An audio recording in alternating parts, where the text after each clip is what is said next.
warahmatullahi wabarakatuh. Halo semua, balik lagi nih bareng aku Hilda Hardiati Pauza di Learning Journal Teknik Produksi Film. Gimana nih kabar teman-teman pada hari ini? Semoga dalam keadaan sehat selalu ya. Oke, kali ini aku akan membahas pertemuan pada hari Rabu tanggal 1 November 2023. Nah, apa aja sih yang dibahas pada pertemuan minggu lalu? Nah, jadi pertemuan minggu lalu itu adalah presentasi dari kelompok terakhir, yang mana aku adalah anggota dari kelompok terakhir tersebut. Nah, kami membahas materi yang kami beri judul mengulik proses di balik pembuatan film. Nah, apa aja sih yang dibahas? Yang pertama ada tentang Departemen Pembuatan Film. Nah, Departemen Pembuatan Film itu ada dua. Yang pertama Departemen Sinematografi dan yang kedua ada Departemen Artistik. Nah, setelah Departemen Pembuatan Film, yang dibahas selanjutnya yaitu tahapan-tahapan pembuatan film. Yang mana tahap pembuatan film yaitu tahap praproduksi, tahap produksi, dan tahap pasca produksi. Yuk lebih lengkapnya terus tonton videonya.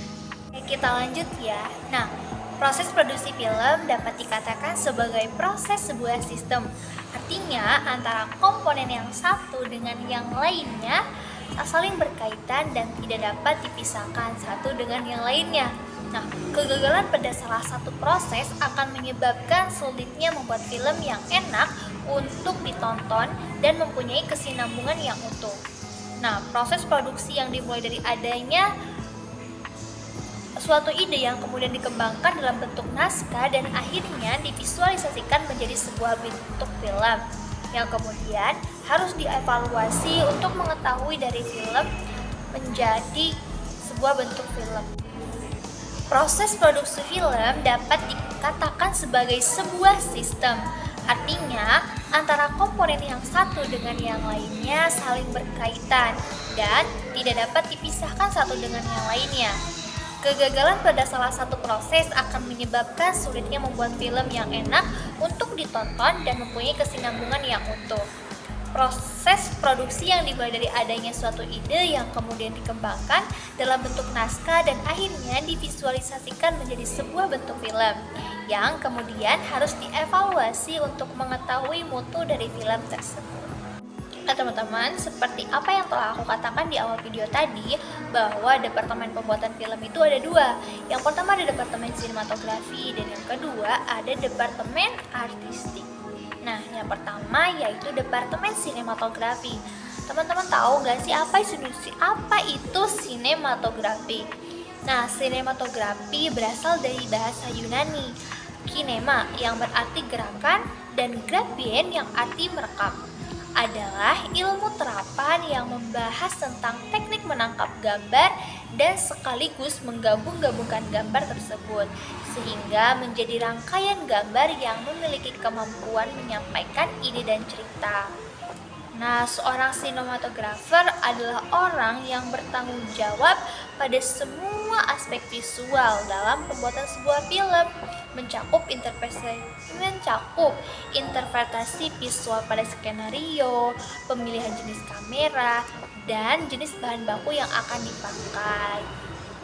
Nah, jadi pemilihan lensa dalam pembuatan film itu tuh sangat penting gitu. Lensa atau di depan lampu, pemilihan lampu dan jenis lampu yang sesuai dengan konsep sutradara dan cerita dalam skenario.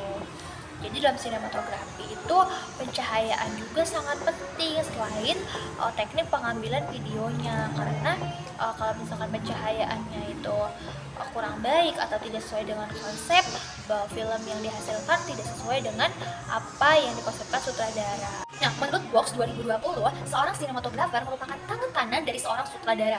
Sinematografer bertugas untuk menciptakan gambar yang dibayangkan oleh sutradara pada suatu scene dengan penggunaan lighting. Sinematografer juga bertanggung jawab untuk menentukan kamera angle dan kamera movement yang paling tepat. Nah, yang selanjutnya yaitu unsur-unsur sinematografi. Dalam sinematografi, seorang sinematografer tidak hanya bertugas merekam setiap adegan, tapi juga bagaimana ia mengontrol dan mengatur setiap pengambilan gambar, seperti jarak, ketinggian, sudut pengambilan gambar, dan lain sebagainya. Hal ini bertujuan memperlihatkan serta menjelaskan objek tertentu secara mendetail dengan mengupayakan wujud visual film atau video yang tidak terkesan monoton. Nah, yang selanjutnya yaitu departemen artistik nih. Penata artistik berarti penyusunan segala sesuatu yang melatar belakangi cerita film, yakni berhubungan dengan pemikiran tentang setting atau tempat dan waktu berlangsungnya cerita dalam film. Departemen tata artistik merupakan salah satu divisi penting dalam dunia perfilman, karena tim inilah yang menciptakan kesan tersendiri pada sebuah film. Keberhasilan saat pembuatan film yaitu salah satunya bantuan dari peran divisi tata artistik. Seorang production designer, perancang tata artistik diharapkan mampu menerjemahkan skenario dan konsep cerita ke dalam bentuk-bentuk artistik yang nyata atau tampak. Yang selanjutnya yaitu tahapan-tahapan dalam produksi film nih. Yang pertama adalah tahapan praproduksi. Jadi tahapan praproduksi adalah tahapan yang sangat-sangat penting nih dalam proses pembuatan film. Karena di tahap praproduksi, film itu direncanakan dengan sebaik mungkin, dari konsepnya, dari ceritanya bagaimana, dari merumuskan pesan, bentuk, karakter, cara, atau teknik perwujudan sebuah film. Juga menetapkan dasar pendekatan produksi, apakah produksi dalam studio atau luar studio nih, kayak pengusahaan skenario, merancang segala aktivitas kegiatan pada saat produksi film, menyusun biaya atau budget, dan juga menjadwalkan atau menyusun waktu yang akan digunakan untuk produksi film.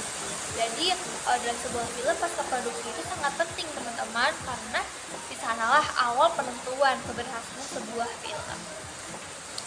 Yang kedua yaitu tahapan produksi. Tahapan produksi ini adalah tahapan lanjutan setelah praproduksi nih. Jadi setelah di praproduksi itu direncanakan secara matang, di produksi inilah actionnya, action dari praproduksi tersebut, seperti proses syutingnya dan segala macam. Jadi diharapkan setelah praproduksinya itu sangat sudah berjalan dengan baik, jadi diharapkan proses produksinya itu juga berjalan dengan baik. Terakhir yaitu tahap pasca produksi. Tahap ini adalah tahap akhir dari rangkaian produksi. Tentunya pada saat produksi atau syuting, materi belum berusaha sesuai dengan konsep kita. Maka dalam tahap ini diperlukan melakukan pemotongan yang tidak perlu atau salah, menyisipkan atau insert, penggabungan, memberikan koreksi baik warna ataupun suara, memberi efek jika perlu sehingga hasil yang kita dapat lebih maksimal. Jadi teman-teman, begitulah materi yang kelompok terakhir, kelompok aku sendiri yang disampaikan.